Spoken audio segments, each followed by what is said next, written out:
একদিকে ন্যূনতম বেতনের দাবিতে আশাকর্মীরা যেদিন রাস্তায় নামলেন, যেদিন স্বাস্থ্য ভবনের সামনে তারা বিক্ষোভ করছেন, ঠিক সেই দিনই আপার প্রাইমারির যারা চাকরি প্রার্থী 2016 তারা নেমেছেন রাস্তায়। দ্রুত নিয়োগ দিতে হবে, এখনো পর্যন্ত শূন্য পদে নিয়োগ যাদের হয়নি তাদের দ্রুত নিয়োগ দিতে হবে, আসন সংখ্যা বাড়াতে হবে। এই দাবিতে শিয়ালদা থেকে শুরু হয়েছে আপার প্রাইমারি চাকরি প্রার্থীদের মিছিল, এবং এই মিছিল যাবে নবান্ন পর্যন্ত। দুটো ছবি পাশাপাশি আপনারা দেখতে পাচ্ছেন, স্বাস্থ্য ভবনের সামনে ধুন্ধুমার পরিস্থিতি। ভাতা নয় বেতন চায়, এই স্লোগান তুলে ন্যূনতম বেতন 15,000 টাকা করতে হবে, এই দাবিকে সামনে রেখে আশা কর্মীরা যখন আন্দোলন করছেন স্বাস্থ্য ভবনের সামনে, তখন আপার প্রাইমারি চাকরি প্রার্থীরা তারা নেমেছেন রাস্তায়।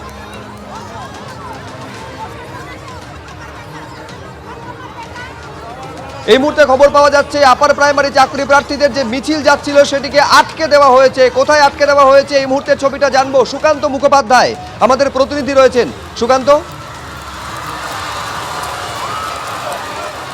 দেখো এই মুহূর্তে তোমাকে দেখাবো যে শিয়ালদা থেকে যে মিছিল শুরু হয়েছিল 2016 প্রাইমারি আপার প্রাইমারি যারা চাকরি প্রার্থীরা, তাদেরকে এই মুহূর্তে ধর্মতলাতে আটকে দেওয়া হয়েছে। তাদের নবান্ন অভিযানের উদ্দেশ্য ছিল, এবং ঠিক ধর্মতলাতে পৌঁছানোর পর আমরা দেখতে পাচ্ছি অভিনব কায়দায় তারা কিন্তু এখানে প্রতিবাদ দেখাচ্ছেন। কার্যত হামাগুড়ি দিয়ে তারা এখানে যারা চাকরি প্রার্থী তারা এখানে বিক্ষোভ দেখাচ্ছেন।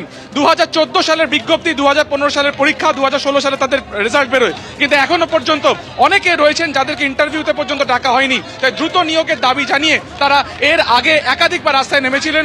আমরা দেখেছি যে মাতঙ্গিনী হাজরার নিচে প্রায় 1000 দিনেরও বেশি তারা সেখানে অবস্থান করছেন, এবং আজকে তাদের এই নবান্ন অভিযান আমরা দেখতে পাচ্ছি রাস্তাতে ঠিক বসে তারা এখানে তারা প্রতীকী প্রতিবাদ করছেন। দাবিটা কি জানবো। আমরা দেখতে পাচ্ছি কার্যত নতজানু হয়ে আপনারা হামাগুড়ি দিচ্ছেন কেন? আমরা দীর্ঘ 12 বছর ধরে upper primary TET pass train interview থেকে বঞ্চিত। 14 সালে ফর্ম ফিল আপ হয়েছিল, 15 সালে পরীক্ষা, 16 সালে রেজাল্ট। আমাদের তখনই গেজেটে বলা হয়েছিল যে ইন্টারভিউয়ের 15 দিন আগে পর্যন্ত সিট আপডেট করে নিয়োগ করতে হবে।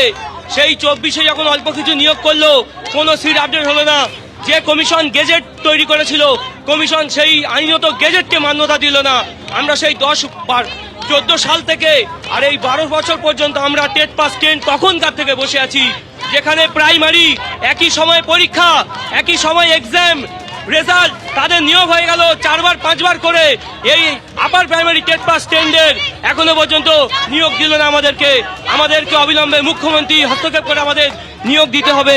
এই যারা মহিলারা রয়েছেন, যারা মহিলা চাকরি প্রার্থী, তারাও কিন্তু এখানে বসে পড়েছেন, এবং তাদের একটাই দাবি যে তাদেরকে নিয়োগ দিতে হবে।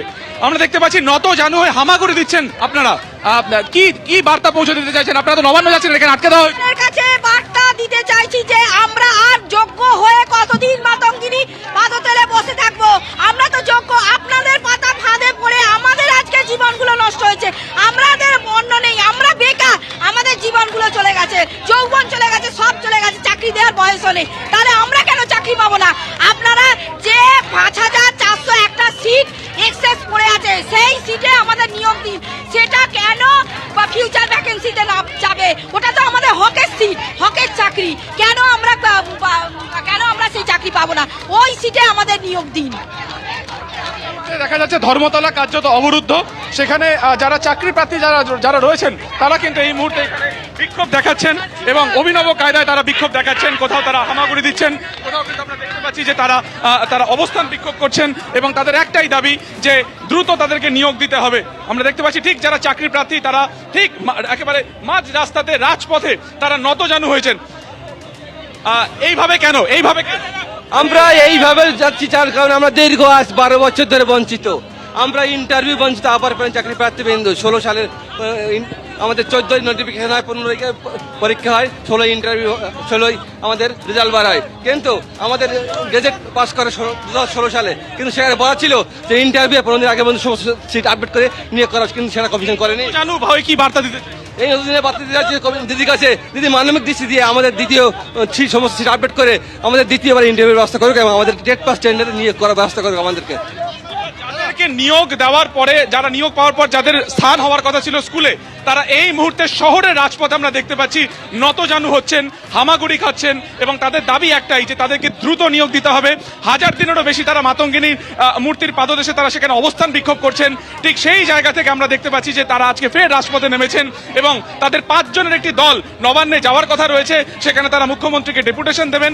যদিও তাদের একটা বড় অংশ কিন্তু তাদেরকে যেতে বাধা দেওয়া হচ্ছে এবং তাদেরকে দেখা যাচ্ছে মিছিলের যে রুট, সেই রুট কিছুটা দ্বিধা বিভক্ত করে তাদেরকে মাতঙ্গিনী হাজরার পাদদেশের উদ্দেশ্যে তাদেরকে রওনা করে দেওয়া হচ্ছে। ফলত সব মিলে এই মুহূর্তে ধর্মতলার একাংশ, কিছুক্ষণ আগে পুরোটাই কার্যত অবরুদ্ধ ছিল, এখন এই মুহূর্তে একাংশ তা কিন্তু বন্ধ অবস্থাতে রয়েছে এবং যারা চাকরি প্রার্থী তারা দেখতে পাচ্ছি অভিনব কায়দায়, অদ্ভুত কায়দায় তারা কিন্তু এখানে বিক্ষোভ দেখাচ্ছেন, বিক্ষোভের পন্থা তারা কিন্তু বের করেছেন।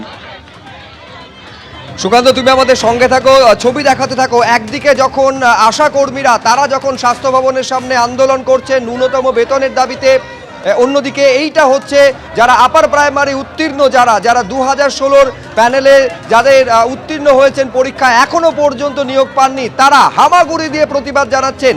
শিয়ালদা থেকে মিছিল আসছিল, কিন্তু এই মিছিলকে নবান্ন পৌঁছানোর আগে ধর্মতলায় আটকে দেওয়া হয়েছে।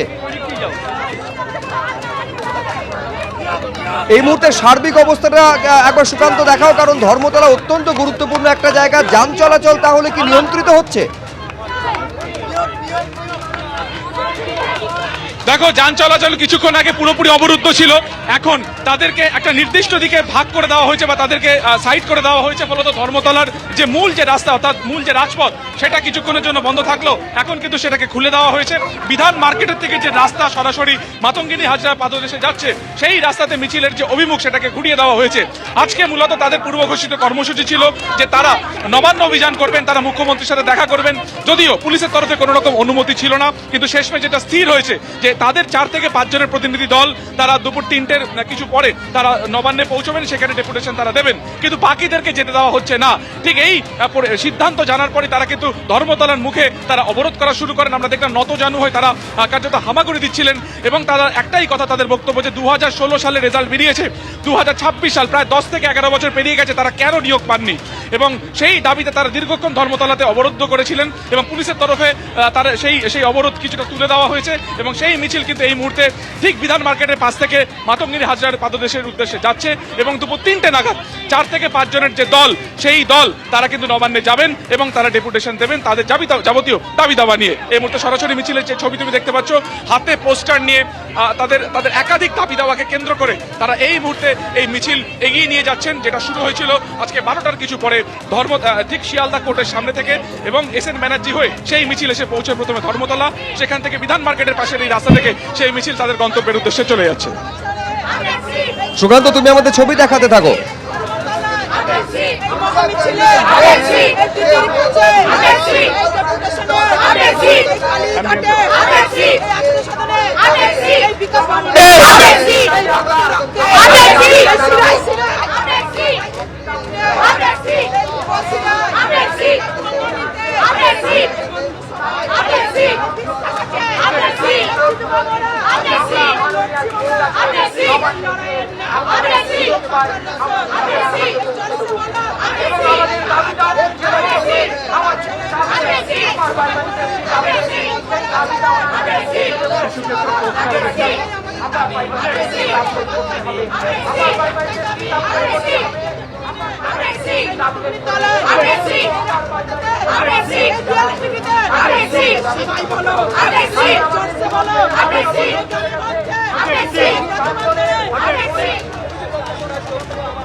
এবিপি আনন্দ, এগিয়ে থাকে, এগিয়ে রাখে।